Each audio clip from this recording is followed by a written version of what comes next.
acá y me toca compartir con ustedes. Estoy muy emocionado. Vamos a hacer una oración para empezar.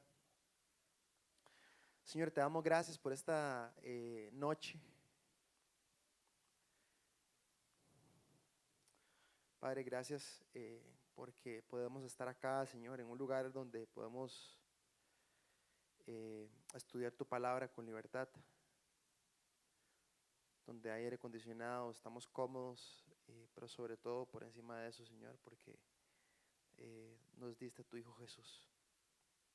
Y eso es increíble, Señor, que hayas sido tan generoso con nosotros.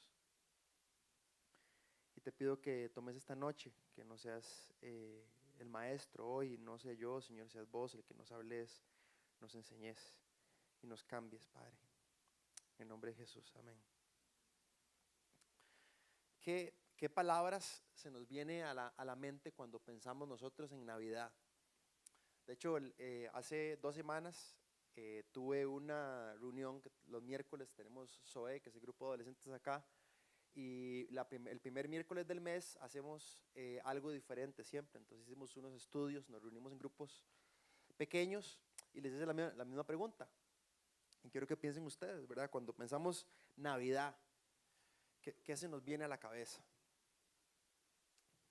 En mi grupo pequeño, todos dijeron, bueno, muchos dijeron comida, regalos, familia, frío, obviamente estaba haciendo frío, paz, vacaciones, playa, muchas cenas, tamales, zapote,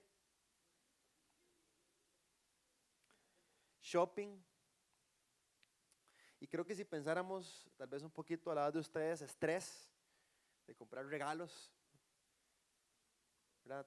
Yo tengo 5 sobrinos, algunos tienen no solo sobrinos, sino tienen hijos, nietos, y ya se hace un poco estresante, ¿verdad? Pensar en, pucha, todo lo que tengo que comprar. Presas en la rotonda de Multi. Yo las he vivido bastante esta semana. Pero algo interesante es que ninguno del grupo que tenía me dijo Jesús. Me sentí mal, sentí que les estaba enseñando mal toda la vida. Pero yo no los culpo, creo que eso es el mundo que vivimos, ¿verdad? Toda la sociedad que nos rodea nos bombardea con todo este montón de cosas. Y tal vez lo último que pensamos o mencionamos en esta época es Jesús. Y en realidad el mundo nos empuja a que pensemos cada vez menos en Jesús, en que estemos más ocupados, en que tengamos más actividades y en que lo último que sufre al final es Jesús. Quiero leerles una historia, ya como saben un poco, vamos a hablar un poquito de Navidad. Esta historia la he leído antes acá, pero siempre que la leo me conmueve muchísimo. Es una historia que está en un libro, de hecho, que vendíamos acá, que se llama El Jesús que nunca conocí, de Philip Yancey.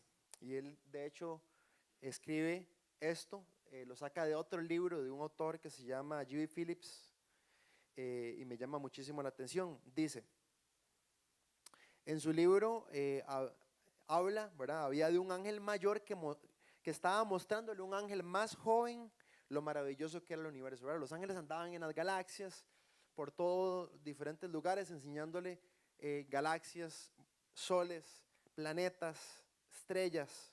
Dice, visitaron diferentes galaxias y vieron los flameantes soles.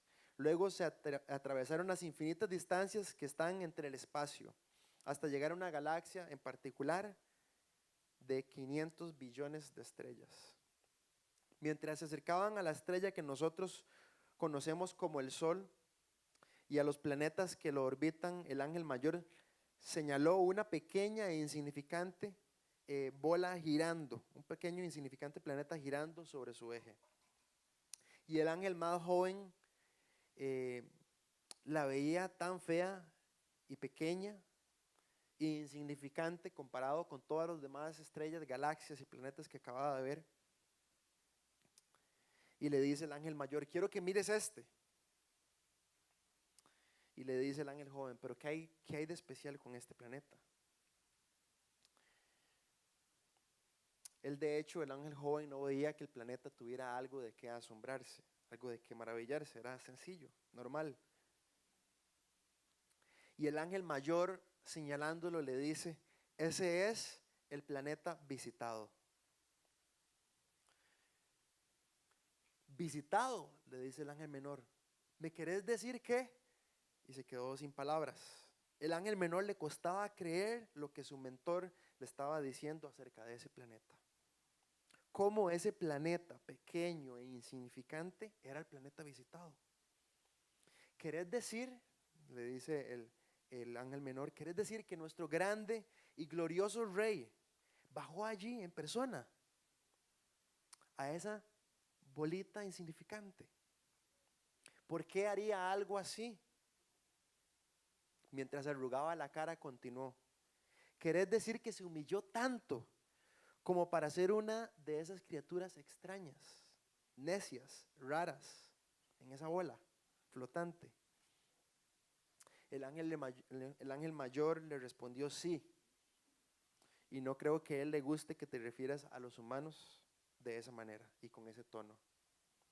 Por más raro que nos parezca, los ama. Tanto que se humilló y se convirtió en uno como ellos, para levantarlos y para que se pudieran volver a él. El ángel joven quedó en shock y sin palabras, ya que esto que le estaba diciendo el ángel mayor era algo más allá de lo que podía comprender.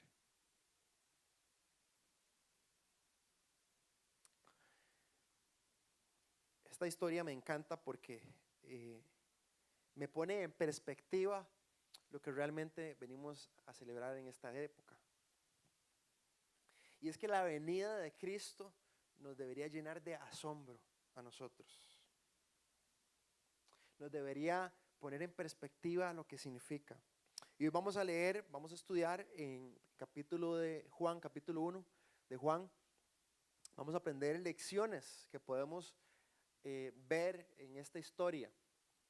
Normalmente cuando enseñamos de la Navidad hablamos mencionamos versículos de Mateo, de Lucas, donde habla del pesebre, donde sale, ¿verdad? Nos habla de que María ellos no tenían dónde quedarse y entonces tuvieron que irse a un establo y tener ahí a Jesús. Hablan de que había un censo y que tenían que irse, ¿verdad? Hablan un montón de historias de pastores, de animales, pero Juan es el único capítulo que no habla de estas cosas, ¿verdad? Es el único libro que no habla de estas cosas, pero habla algo muy interesante, porque también no nos habla de estos eventos, pero nos habla del significado de esta época, de este evento, la Navidad. Y no vamos a leer todo el capítulo, pero vamos a leer unos versículos del capítulo 1. Voy a leer del 1 al 5 y después del 14 al 18, me voy a brincar unos. Dice, en el principio la palabra ya existía. Dice, la palabra estaba con Dios y la palabra era Dios. Él, que es la palabra, existía en el principio con Dios. Dios creó todas las cosas por medio de Él y nada fue creado sin Él. La palabra le dio vida a todo lo creado y su vida trajo luz a todos. La luz brilla en la oscuridad y la oscuridad jamás podrá apagarla. Entonces la palabra se hizo hombre, versículo 14, y vino a vivir entre nosotros.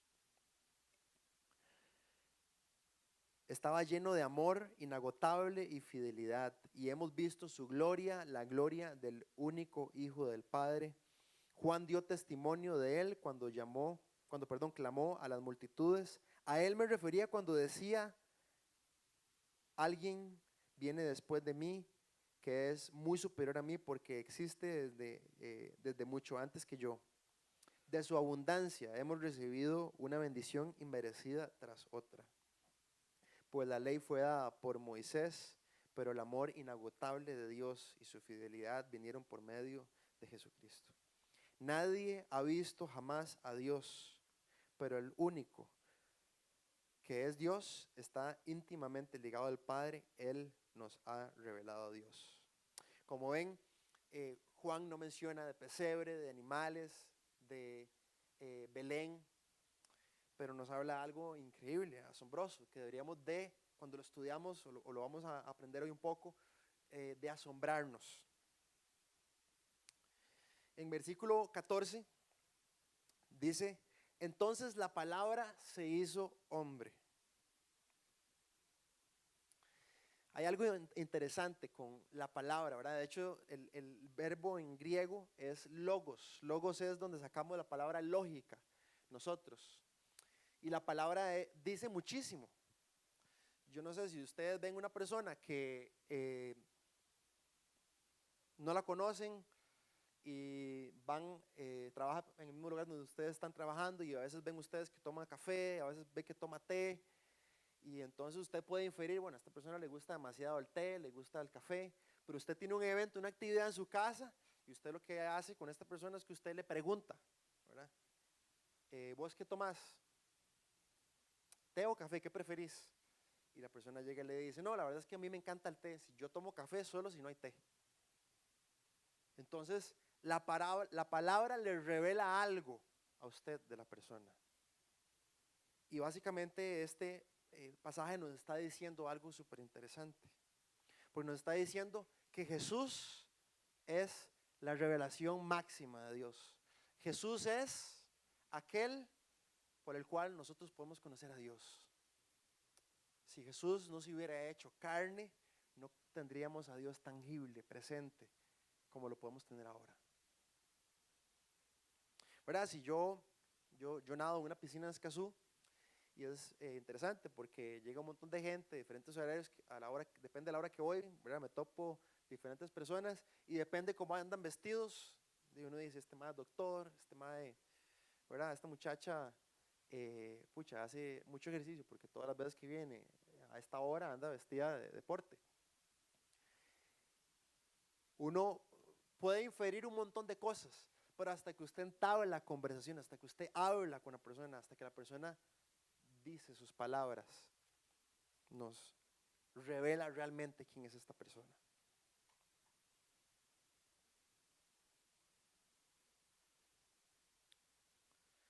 Jesús es la palabra hecha carne, la palabra de Dios hecha carne, es la revelación de Dios hecha carne para nosotros. O sea, la Biblia me está diciendo que yo no puedo conocer realmente a Dios si no es a través de Jesús. Yo puedo inferir cosas de Dios, puedo ver las montañas, los atardeceres y digo, wow, Dios es grande, Dios es poderoso, Dios es increíble. Puedo conocer detalles de Dios, de su gracia, que puedo levantarme, tener comida todos los días, pero no puedo conocer realmente a Dios, profundamente conocerlo, si no es a través de Jesús. Necesitamos a Cristo. Un comentarista decía, Jesús es la suprema, máxima y más clara revelación de quién es Dios. Si vamos a conocer a Dios, ni el racionalista o el misticismo va a ser suficiente, porque Dios escogió darse a conocer finalmente y últimamente a través de su Hijo Jesús. De hecho, hay un pasaje interesante en Hebreos 1, del 1 al 3, creo que lo tenemos ahí, dice, hace mucho tiempo Dios habló muchas veces de diversas maneras a nuestros antepasados por medio de los profetas. Dice, en estos días finales nos ha hablado por medio de su Hijo. Antes nos habló por los profetas, a todos esperaron, ¿verdad? Les hablaron acerca de Dios por medio de los profetas, pero en estos últimos momentos nos habló por medio de su Hijo. A este lo designó heredero de todo y por medio de él hizo el universo. Dice, el Hijo él es el resplandor de la gloria de Dios, la fiel imagen de lo que Él es, y Él es quien sostiene todas las cosas con su palabra poderosa. ¿Verdad? Nos está diciendo es a través de Jesús. Jesús es conocer a Dios, lo conozco solamente a través de Cristo Jesús. Era necesario que Jesús se hiciera hombre, que viniera, compartiera nuestra naturaleza. Hay un pasaje interesante, cuando estaba leyendo un comentario decía que por eso es que el Espíritu Santo, en Juan 16, del 13 al 16, dice, cuando venga el Espíritu de verdad, dice, esto es Jesús hablando, dice, Él los va a guiar a toda verdad, porque no hablará por su propia cuenta, sino que dirá solo lo que oiga y les anunciará las cosas por venir. Y ojo lo que dice, ¿qué es lo que va a hacer el Espíritu Santo? El Espíritu Santo me glorificará, porque tomará lo mío y se los dará a conocer a ustedes. Todo cuanto tiene el Padre es mío, por eso les dije, el Espíritu tomará lo mío y se los dará a conocer a ustedes. El Espíritu Santo actúa en la vida de las personas más profundamente cuando hay claras imágenes de Jesús. Por eso es que en la viña hablamos un montón de Jesús. Si nosotros no habláramos de Jesús, el Espíritu Santo no tiene donde actuar, no tiene donde trabajar, no tiene donde transformar. Trabaja, actúa, cambia a las personas cuando enseñamos de Jesús, porque es la revelación de Dios para nosotros. De hecho, en Juan 17:13 dice, y esta es la manera de tener vida eterna, dice Jesús, es conocerte a ti, el único Dios verdadero, y a Jesucristo, a quien tú enviaste a la tierra. Felipe le dice a Jesús, ¿verdad? Porque Felipe estaba compartiendo con Jesús y sus discípulos en Juan 14 y les dice, Señor, muéstranos al Padre, le dice Felipe a Jesús. Y Jesús le responde, Felipe, he estado con ustedes todo este tiempo y todavía no sabes quién soy. ¿Verdad? Felipe le estaba diciendo, Jesús, queremos conocer al Padre, queremos ver al Padre, queremos saber quién es Él. Y Jesús le responde, aquí estoy. Si me ven a mí, ven al Padre. Si me conocen a mí, conocen al Padre.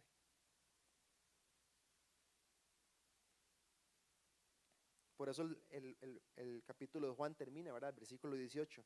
Nadie ha visto jamás a Dios, pero el único que es Dios, el único que Jesús que es Dios, está íntimamente ligado al Padre y Él nos ha revelado a Dios.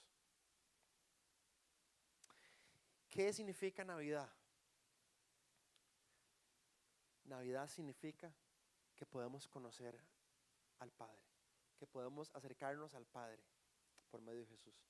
¿Y qué implicación tiene en mi vida ahorita en esta época? Que es demasiado profunda para mí. El regalo más grande que yo puedo ofrecerle a alguien que tengo cerca, que amo, de mi familia, en esta época, es enseñarle a Jesús, compartir a Jesús.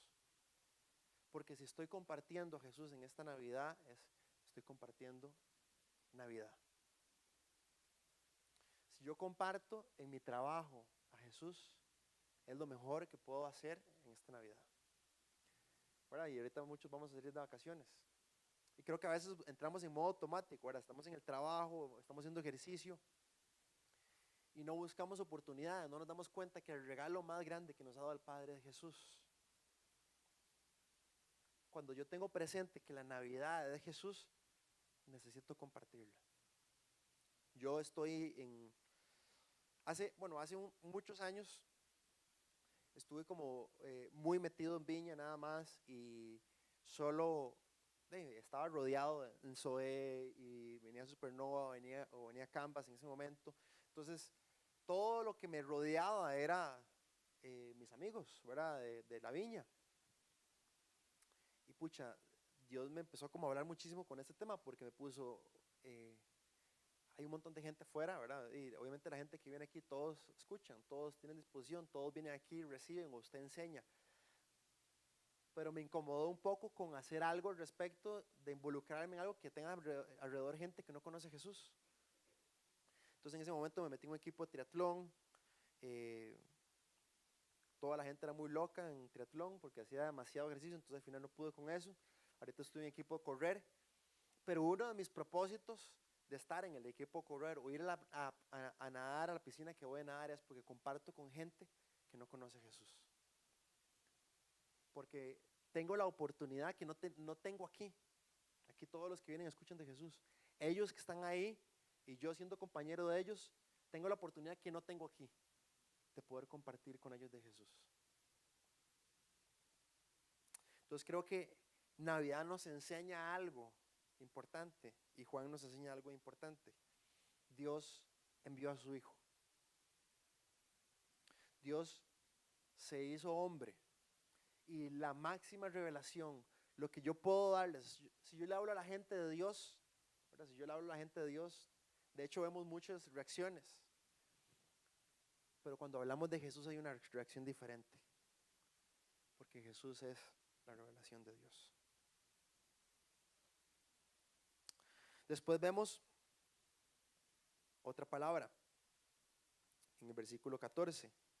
Dice, entonces la palabra se hizo hombre. En otras versiones dice, se hizo carne. ¿Qué implicaciones tiene esto? Navidad nos enseña algo que ninguna otra religión puede decir. Que el creador del universo, el que hizo las galaxias, estuvo en la mesa como estamos nosotros, hambrientos. Estuvo en la mesa o estuvo como estamos a veces nosotros, sedientos, vulnerables, débiles, tentados.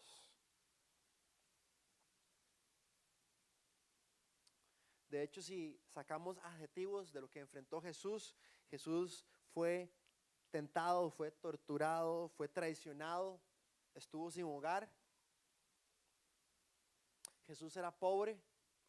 No sé si ustedes sabían, pero cuando antes en la época de Jesús, uno tenía que dar una ofrenda. Cuando uno circuncidaba a un bebé, ¿verdad? Usted a los 8 días llevaba al niño al templo para que lo circuncidaran y tenía que dar una ofrenda.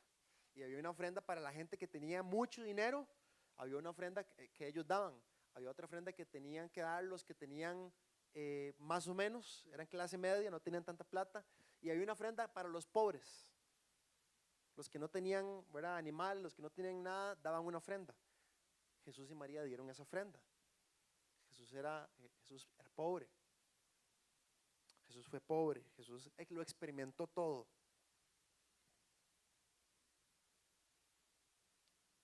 Jesús fue vulnerable.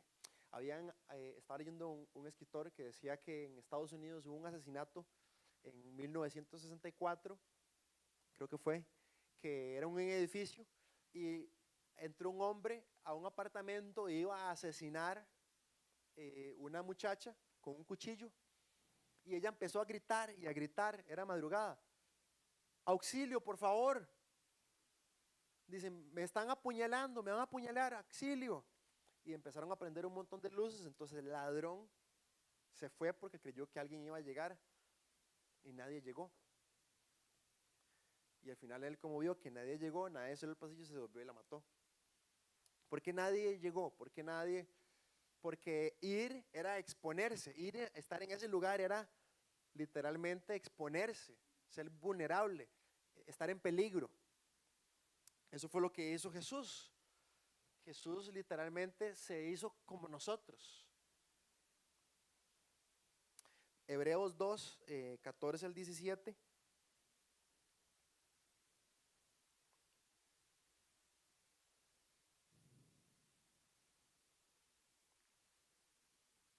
Si no está, lo leo acá. Dice, debido a que los hijos de Dios son seres humanos hechos de carne y sangre, el Hijo, por tanto, ya que ellos son de carne y hueso, nosotros somos de carne y hueso, Él, Jesús, también compartió esa naturaleza humana para anular mediante la muerte al que tenía el dominio de la muerte, es decir, el diablo, y librar a todos los que por temor a la muerte estaban sometidos a esclavitud durante toda la vida. Pues ciertamente no vino en auxilio de los ángeles, sino de los descendientes de Abraham. Por eso era preciso que en todo se asemejara a sus hermanos, para ser un sumo sacerdote fiel y misericordioso al servicio de Dios, a fin de expiar los pecados del pueblo. ¿Qué significa esto?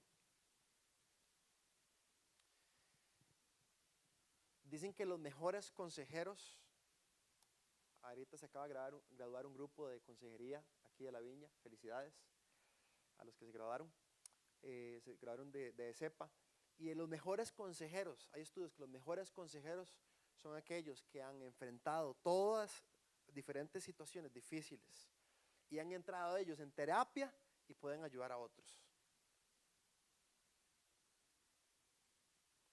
¿Qué significa esto? Usted ha sido traicionado. Jesús también fue traicionado. Usted ha sido rechazado o está siendo rechazado o despreciado o agredido por alguien. Jesús también fue. Se están burlando de usted o se han burlado de usted. De Jesús también se burlaron. Están ustedes quebrados, no tienen nada de plata. Están ustedes quebrantados por una situación que están enfrentando difícil. Jesús también lo fue. Están ustedes sufriendo. Jesús sufrió más. ¿Está usted solo? ¿Siente que lo han dejado solo? A Jesús lo dejaron solo. ¿Estás enfrentando la muerte? ¿Alguien cercano tuyo falleció, murió? ¿Una pérdida? Jesús también. Están siendo ustedes avergonzados. Jesús fue el más avergonzado. Y por eso nos dice, increíble, en Isaías 9:6 dice que Él es el maravilloso consejero. Él es aquel que podemos venir y que nos entiende.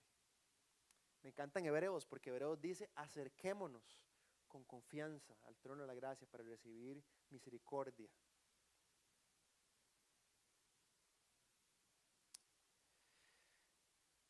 Y hallar gracia para que nos ayude en el momento que más necesitemos.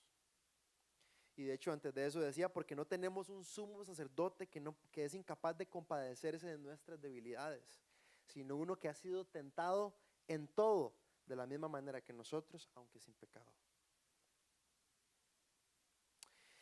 ¿Y qué significa eso? Que significa que en Navidad, indiferentemente a la situación que usted esté pasando ahorita, usted puede venir a Jesús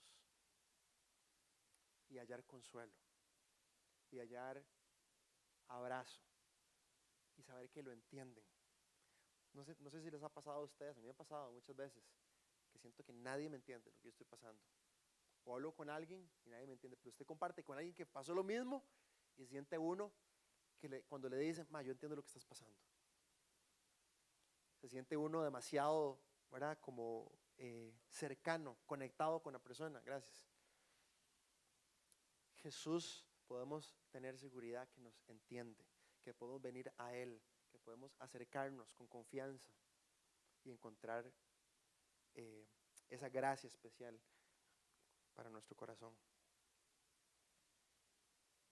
¿Y qué significa ahora en Navidad?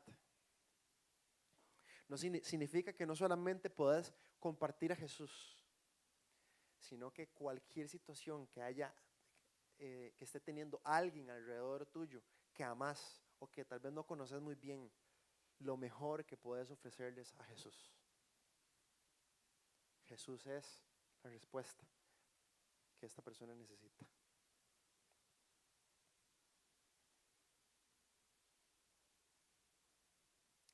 Había un escritor que decía, pero yo he venido a Jesús, yo he venido a Él y le oro y le pido, pero siento que no me escucha, siento que me rechaza, siento que mis oraciones pegan al techo y se devuelven.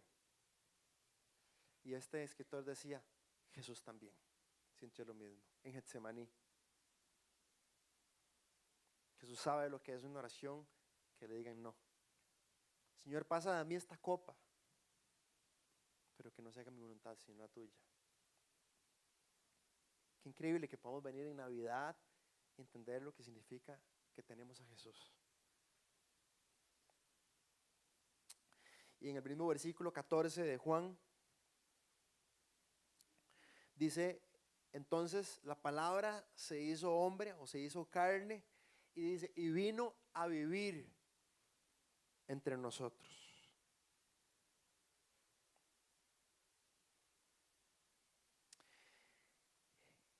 vivir entre nosotros. En el original, en el griego, vivir entre nosotros es una palabra que significa, hizo tabernáculo entre nosotros. Y obviamente todos los que leían en griego podían relacionar, asociar la misma palabra que se usaba en el Antiguo Testamento. Cuando Dios estaba con Moisés, ¿verdad? Estaba con Moisés en el monte, y después de que le dijo, ¿verdad? Muéstrame tu gloria, y Moisés, Dios le responde, ¿verdad? No te la puedo mostrar, porque si te la muestro te vas a morir. Nadie puede ver mi gloria y seguir con vida. Pero dice, baja y hagan un tabernáculo, porque yo voy a vivir entre ustedes. Eso es básicamente lo que está diciendo, ¿verdad? Es la palabra que se usa en el Antiguo Testamento. Jesús vino a vivir, a hacer tabernáculo entre nosotros.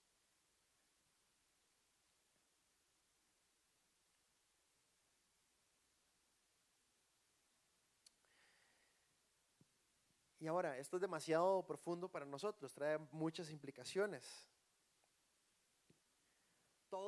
Moisés quería ver la gloria de Dios. De hecho, en el versículo 14, creo que lo tenemos ahí en pantalla también, Juan 1:14, dice, y habitó entre nosotros, y hemos contemplado su gloria, la gloria que corresponde al unigénito del Padre, lleno de gracia y de verdad. Cuando en Éxodo 33 Moisés va, ¿verdad? Y le dice, muéstrame tu gloria, el Señor le respondió, voy a darte vueltas de mi bondad, pruebas de mi bondad, te daré a conocer mi nombre y verás que tengo clemencia de quien, de quien quiero tenerla, y que soy compasivo de quien quiero serlo. Debo aclararte que no podrás ver mi rostro, porque nadie puede verme y seguir con vida. Y después le dice, haga el tabernáculo como mencionamos antes. Y le dice, en el tabernáculo yo voy a vivir entre ustedes, pero va a haber un lugar donde va a estar mi gloria, donde voy a estar yo, que es el lugar santísimo. Y en ese lugar santísimo nadie puede entrar y seguir con vida, solo pocos. Los sumos sacerdotes entraban, tenían que hacer rituales, tenían que amarrarlos, ¿verdad? Y les ponían una campanita para que saber si cuando entraban no caían muertos por la gloria de Dios, y si no tenían que arrastrarlos, sacarlos, porque nadie podía entrar a sacarlos porque volvían a caer muertos. Ahí estaba la gloria de Dios adentro. Moisés no pudo ver la gloria de Dios. Nadie podía ver la gloria de Dios. Jesús nos revela la gloria de Dios. Hay un escritor, Dick Lucas, tiene ahorita 92 años en Londres, es un pastor retirado, y tiene una conversación entre una persona pagana y un cristiano en la época reciente de la iglesia del puro principio. Dice, hola, he escuchado que sos religioso, le dicen al cristiano, el vecino al cristiano. Qué bien, la religión es buena, le dice. ¿Dónde está tu lugar de adoración? El lugar santo. Y el cristiano le responde, bueno, no tenemos templo, porque Jesús es nuestro templo. Y el pagano le dice, ¿cómo? No tienen templo. Pero entonces, ¿dónde van? ¿Dónde es que hacen sus sacerdotes los rituales, los sacrificios? No, tampoco tenemos sacerdotes que sean mediadores ante la presencia de Dios. Jesús es nuestro sacerdote. ¿Cómo? ¿No tiene sacerdotes? No entiendo, le dice el pagano. Pero entonces, ¿cómo ofrecen sacrificios para obtener el favor de Dios? Para que Dios los acepte a ustedes. El cristiano le responde, no necesitamos sacrificios. Jesús es nuestro sacrificio. Y el pagano le responde, ¿pero qué es esta clase de religión? Y él le dice, esto no es una religión, del todo. Y el escritor decía, las religiones nos hablan y nos dicen, usted haga esto para que usted sea aceptado. El cristianismo nos dice, usted es aceptado, por tanto, entonces ahora viva así. Entonces, Navidad marca el fin de la religión como la conocíamos. Marca el fin de acercarse a Dios, hacer, cumplir para que Dios me acepte, para que Dios me ame, para que Dios me reciba. Más bien ahora Cristo Jesús fue revelado. Cristo vino, vivió la vida que no podemos vivir, para que entonces seamos aceptados. Y entonces recibamos ese amor, recibamos esa gracia y entonces vivamos diferente.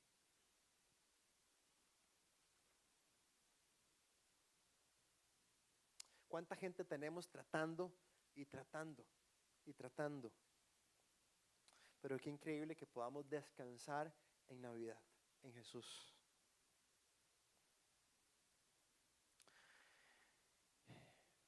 Y otra cosa que podemos aprender de esta historia es que Jesús, la Navidad nos revela la gracia de Dios.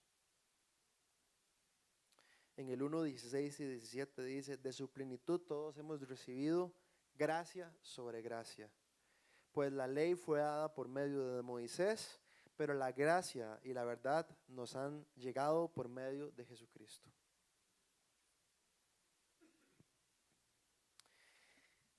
En Mateo, es interesante, Mateo y Lucas tienen la genealogía de Jesús, ¿verdad?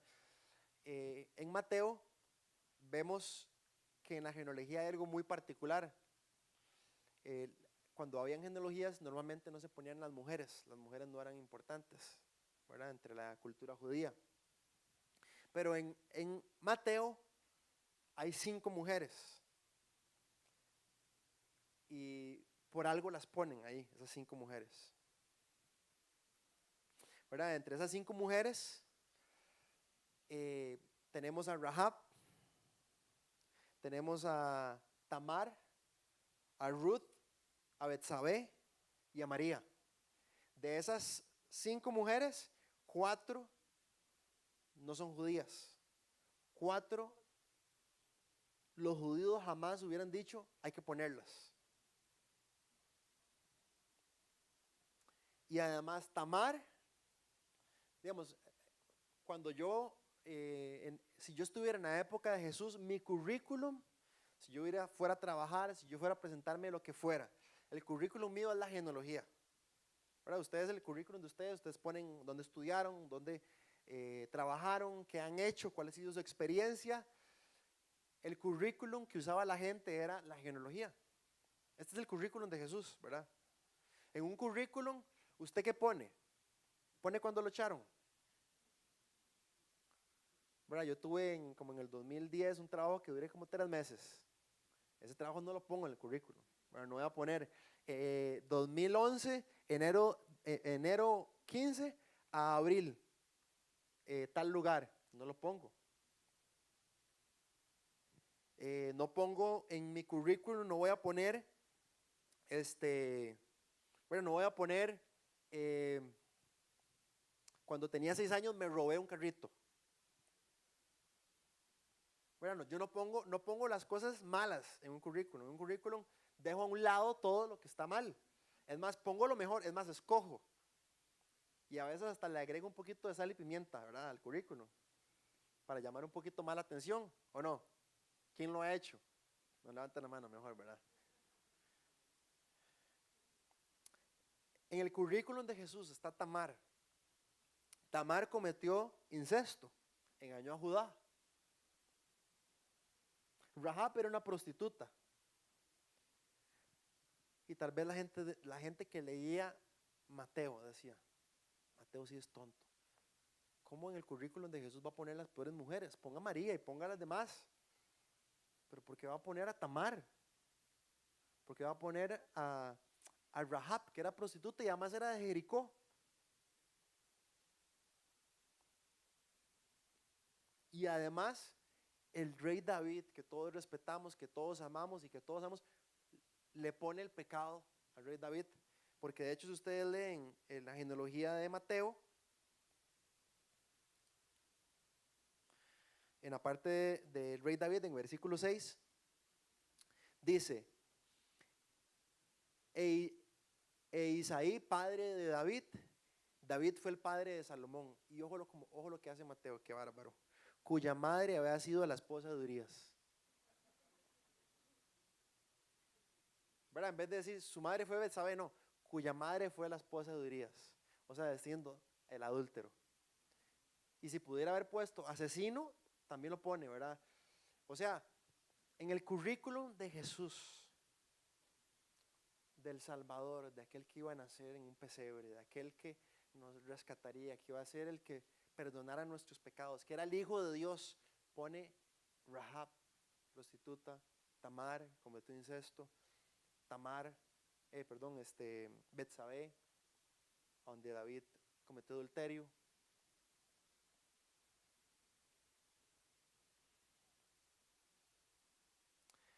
¿Y por qué hace esto?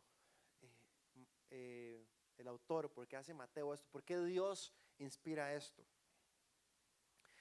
Todas estas personas eran excluidas en la sociedad, ¿verdad? Todas estas personas eran hechas a un lado, y de hecho lo vemos en la época de Jesús, cuando Jesús está caminando, las prostitutas, los leprosos, todos aquellos que no eran ni siquiera judíos, los hacían a un lado. Las samaritanas, se quedan asombrados los discípulos cuando habla con una mujer samaritana, hasta la misma mujer samaritana se queda asombrada. Pero ¿por qué Mateo incluye a todos estos? Y básicamente los incluye porque eso es lo que viene a ser Cristo en Navidad. Navidad es aquellos despreciados, aquellos que la sociedad hace a un lado, aquellos que no les prestamos atención, Jesús los quiere atraer. No importa la raza, no importa la cultura, no importa el idioma, no importa si tiene mucho dinero o tiene poco dinero.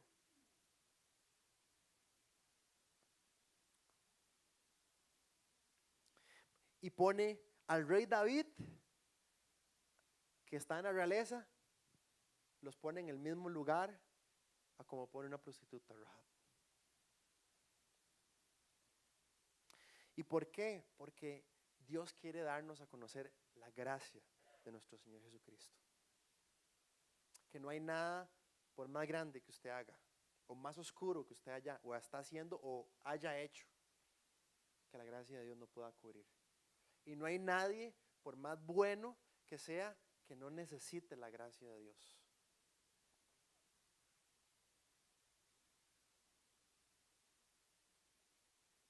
Por eso dicen Gálatas, ¿verdad? Ya no es ni judío, ni esclavo, ni libre, ni hombre, ni mujer. Todos somos uno en Cristo Jesús. En Efesios dice que rompió todas las barreras que habían y ha hecho de todos un solo pueblo. Y esto es increíble porque eso tiene que ver con el racismo, tiene que ver con todo. Cristo Jesús, la Navidad nos representa, nos enseña, nos llama, nos motiva a ser como Jesús.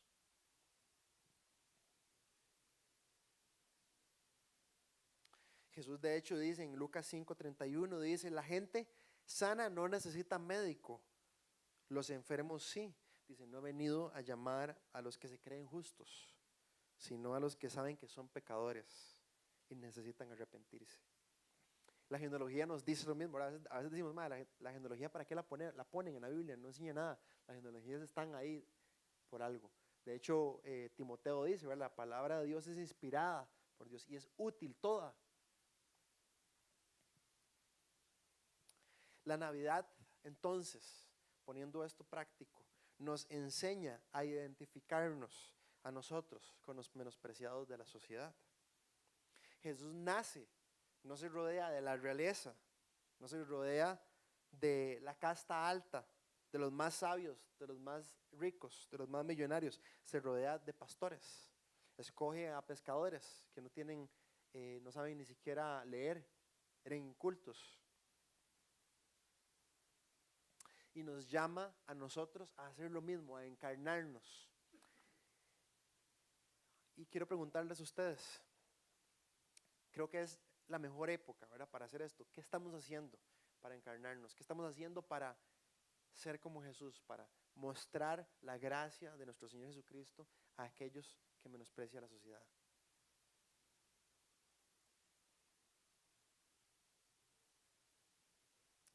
En SOE es muy particular ahorita en la etapa que está el grupo porque vienen varias muchachas de un ministerio que se llama Casa Libertad. Ellas las rescataron de la calle, vienen como 7 o 8 muchachas Y el campamento que tuvimos hace poco fue muy particular por eso, porque fueron estas muchachas, tenía gente muy diferente. También no quiero mencionar todos los casos para no ponerlos al descubierto, pero tenía gente muy diferente.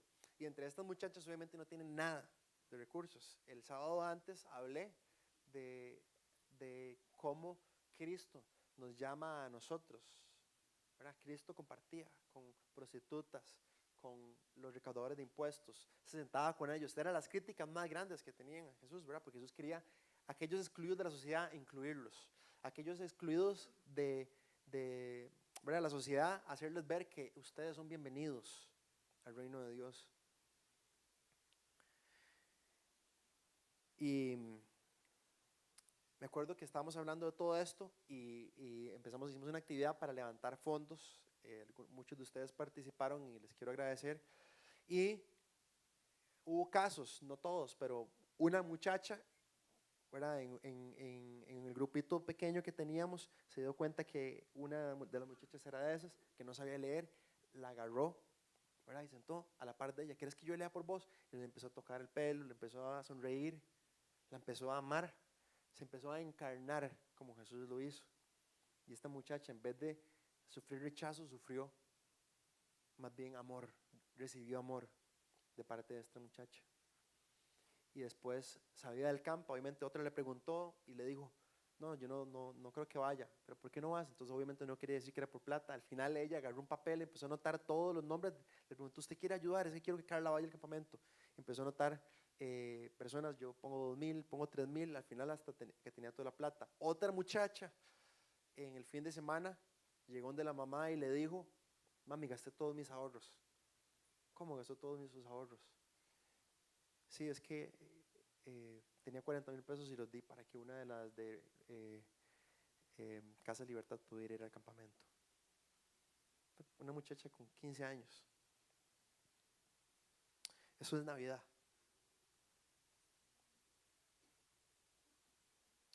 Por eso es que esta época es una espada de dos filos, ¿verdad? Una espada de dos filos porque nos enseña esto, pero el mundo nos da un mensaje y nos preocupamos tanto más por quedar bien con la gente que tenemos alrededor, de dar los regalos, tener todo, en lugar de preocuparnos por encarnarnos como Jesús lo hizo y poder nosotros mostrar la gracia de nuestro Señor Jesucristo a otros que no la tienen.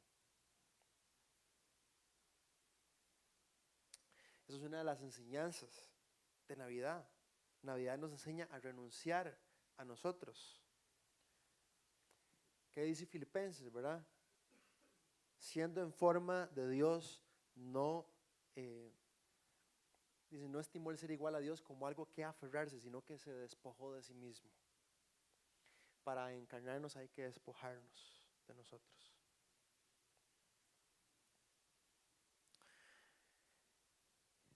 Tenemos un Señor que a veces ayudamos, que es un milagro de Dios, se llama Don Eliezer. Don Eliezer, una amiga tenía demasiado fuerte en el corazón, ella es abogada penal y dijo, este señor es demasiado diferente. Tenía 40 años de vivir en la calle. Me dice lo que es 40 años de vivir en la calle, ¿verdad? Yo fui a compartir con él, fui a la zona roja, lo invité a un queque, un café y sentí que estaba perdiendo mi tiempo. Pero ella creyó y ahorita don Eliezer tiene 8, no sé si 8 o 10 meses limpio.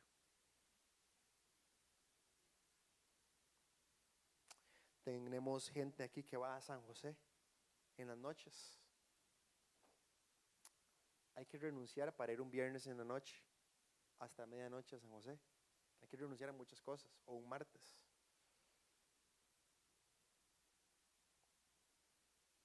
Y es que cuando renunciamos a nosotros, encontramos vida.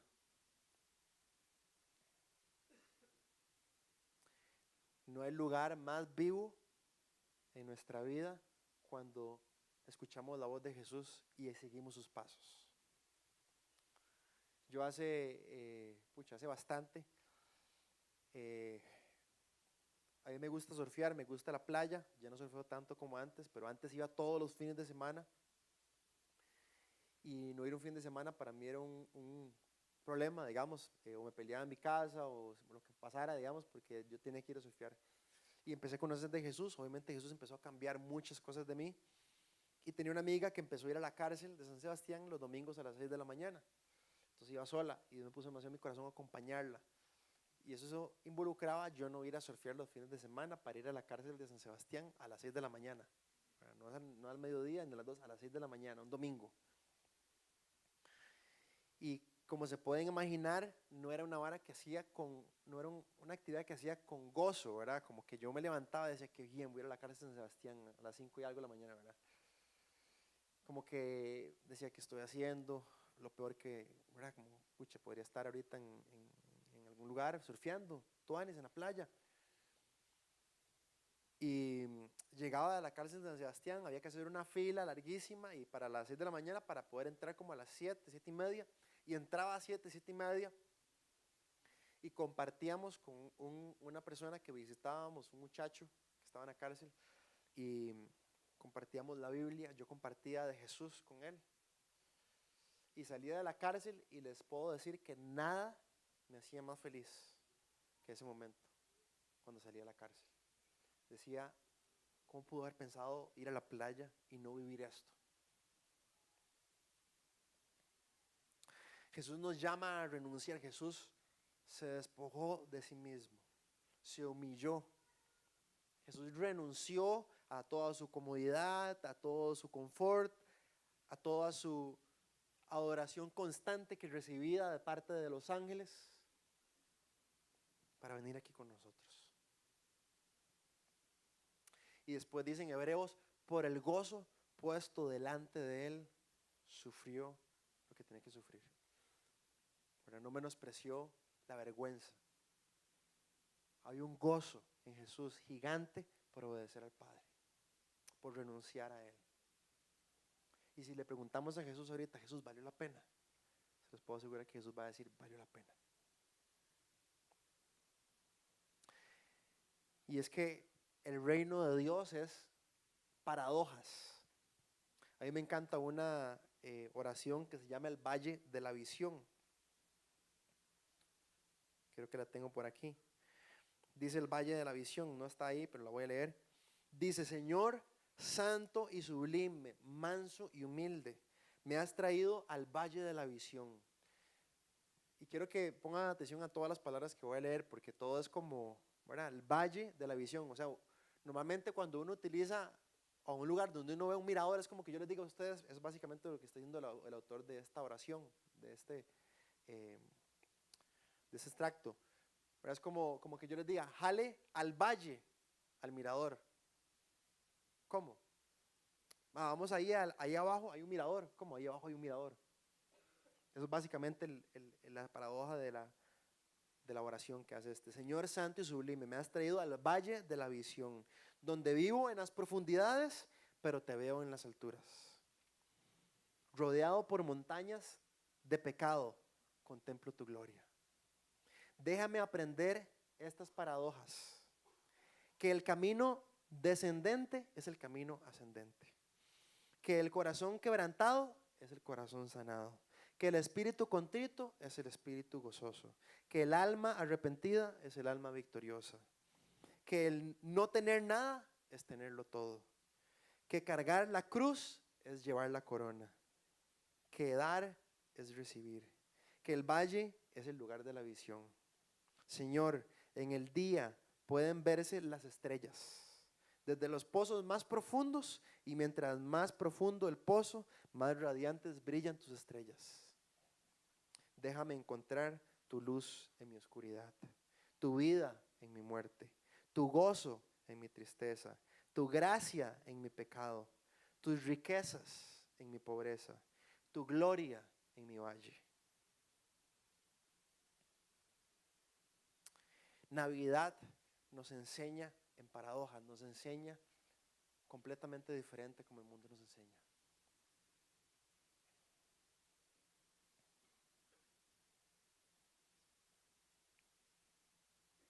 El rey del universo en un pesebre.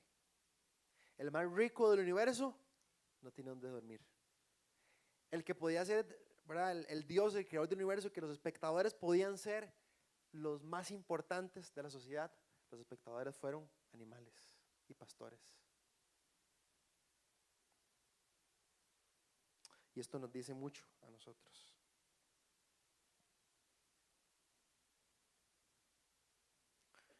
Para que vivamos diferente, para que apreciemos cosas diferentes, para que sigamos sus pasos. Pongámonos de pie.